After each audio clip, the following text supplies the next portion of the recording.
ምንድነው ማስረጃ አለ? ዛሬ ደግሞ የምነግራችሁ ማስረጃ አለ። ኡፍ አባታችሁ ወይስ እናታችሁ ወይስ እህታችሁ እነ ብሩኬ ጋ እነ ሃይሜ ጋ አሉ ማስረጃ የምትሰጣቸው? ማናችሁ እንደዚህ ሁልጊዜ ማስረጃ የምትሰጣቸው? እኮ አደከማችሁ ነው። የኛም ማስረጃ አለኝ፣ እንደዚህ ያደረገች፣ እንደዚህ ብላለች፣ እንደዚህ ታደርግ ነው፣ እንደዚህ ታደርግ ነው። አረ አንዳንድ ጊዜ እስኪ ሰከን ብሎ ብሩኬና ሃይሜ ለምንድን ነው አጣላችሁ? ለምንድን ነው አልጣጣሉም? ለምንድን ነው ፍቅር ሆኑ? 2 ቀን 3 ቀን ብላችሁ ህሪ እንባ ከረዩ ያላችሁ እያቃጠላችሁ ብትሞቱ ብዙ ሰዎች አላችሁ። እንግዲህ ቅጥል በሉ። ምን ይደረጋል? አጣጣሉም አይደለም። እናንተ የምትደስቱት ስጣሉ ሲመጡ ነው። አንዳንዳችሁ ነው፣ ብዙ ሳይሆን አንዳንዳችሁ አሉ። አንዳንዶች ብዙ ሳይሆን ሌሎች ማት እነሱን ደስተኛ ይፈልጋሉ። አንድ ጥቂቶች አሉ። ስለዚህ ዛሬ እንደዚህ እኮ ማስረጃ የሰጣችሁ ነው። ሃይሜን ብትወዱ በሆነ እንደዚህ አታደርጉ። እሷ ደን የምታደርግ በብር አስቀይራ ለብሩኬ ነው የምትል ነው። እንደዚህ ልታደርግ ነው፣ እንደዚህ ነው፣ በዚህ ገባች፣ በዚህ ወጣች። ለምንድን ነው ሌላ ሰው ፎቶ አምጥታችሁ ብሩኬ ካቀባበራችሁ የምትለጥፉት ቱባችሁ ላይ? ለሃይሜ አታስቡ? ትወዳላችሁ ሃይሜን? ቅር ብላል እኮ ይከፋታል እኮ እንደዚህ ሲታይ። እንደዚህ ብታደርጉ እናንተ ለሸቀላ ነው መቼም እንደዚህ የምታደርጉት። ግን ለምንድን ነው አንዳንድ ጊዜ ሰከን በሉ እንጂ ሰከን በሉ። የብሩኬ ልጅ እንደዚህ ይሄ ናት። መቼ አያችሁ የብሩኬ ልጅ ብትሆኑ? መቼ ነው ትመስላለች። ሌላ ፎቶ አምጥታችሁ ደግሞ ሀዩ አንድ ቀን ብቻ ነው በውስጥ ያደረገች። እሷ ደግሞ ፊቱን አላሳየችም። አሻንጉሊት ላይ ያደረገ ነው በሶተችው። እናንተ ዝም ብላ ወጣችሁ። አረ አንዳንድ ጊዜ እስኪ ተረጋጉ። ራሳቸው ስራ ስሩ እኮ። የሰው ፎቶ አምጥጣችሁ አስቀባበራችሁ። ሁልጊዜ የሰው ሀሜት ወላሂ። ኧረ ተው። እንደዚህ ያደረገች እንደዚህ ብላለች፣ ማስረጃ የሰማሁት እንደዚህ ነው። ዛሬ ደውይልኝ። ለማን ዳወላችሁ ነው? ማን ነው ነገረ? አራ ውሸት! አቤት ውሸት! ውሸታቸው ልክ አለፈ። አሁንስ ወላሂ። አሰላም አለይኩም ወረህመቱላሂ ወበረካቱ። አሸማ ሀርከፉኔ አከም ጅርተን መጠቃሌ መጠቃሽቲ እንዴት ናችሁ? ሰላም ናችሁ? ውድ ቤተሰቦች እንዴት ቆያችኋለን? መጥተናል። እንግዲህ ዛሬ ከች ብለናል። ሀዩ እንደዚህ ያደርጊ ያሉ ማስረጃ እየሰጡ ነው። ሀዩ ደግሞ እነሱን ሰምታ ሁሉም ነገር ታረጋለች። እውነቴ ነው የምላችሁ። ማሊፍ ከናንድራ gara finfinnee dhuftee qoyammasaan jeetti jedhanii isaan odeessan isa dhageesse takattaltee dhuftee jireenya isaanii olii gadi gooteen kurtee deemtee jechuudha hayyuun. Ammas immoo maal jechaa jirtu ammasini zim jettanii garuu shaqqalaa fi egaa zim jettanii 24 saa zim jettanii teessanii jechuudha. Marmaraa yoo godhamee birriitiin qayyartee akkas jechuufidha. Akkasitti qobbooteetti masarajaa dhageenyee jirra.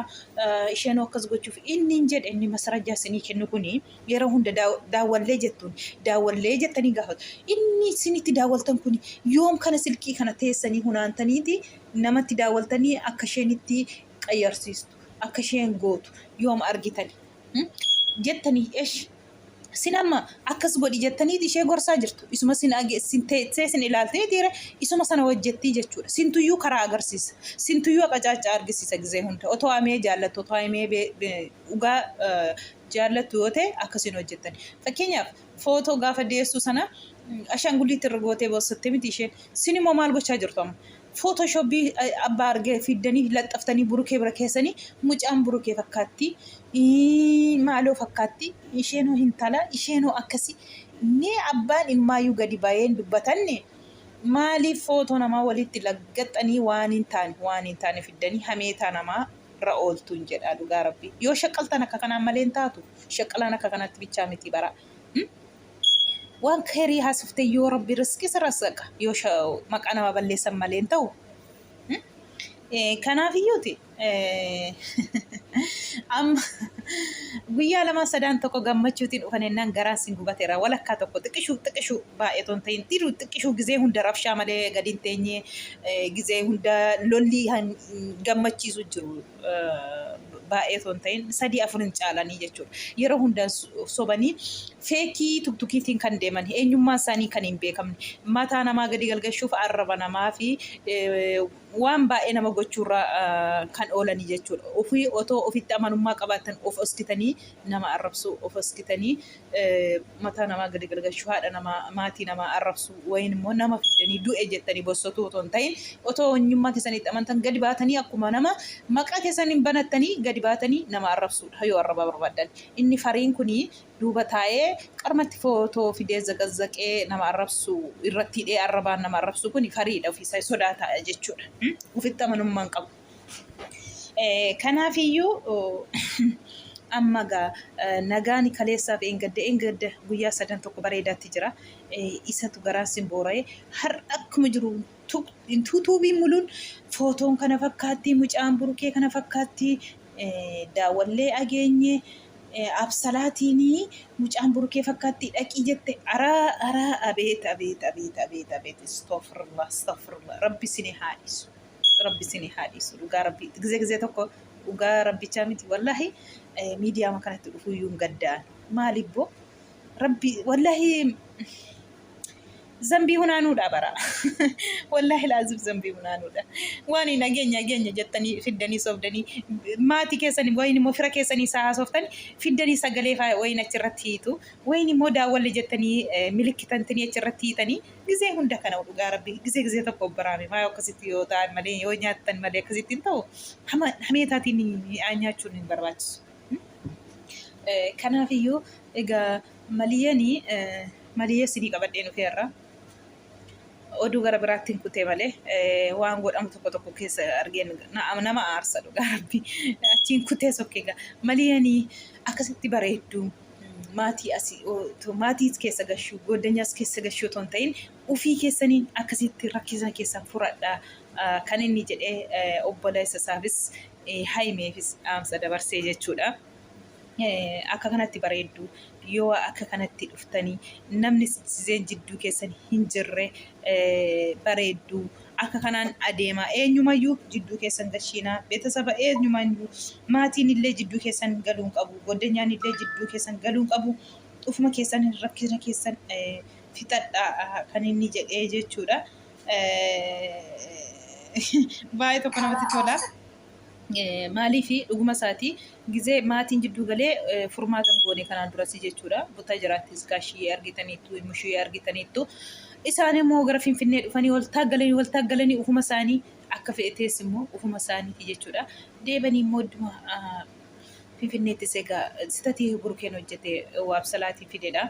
Isarraan qabeessaa himeen egaa garaan qirri jedhee girgirriin ka'ee deebitee mana keessaa baatee deebitee immoo manatti deebisee burukeen deebitee immoo egaa ifaan akkuma beektan mana keessaas baasee girgirri baay'ee irra turame. Kanaafi deebee burukeen egaa isheen deemuuf kaatetti deebisee jira.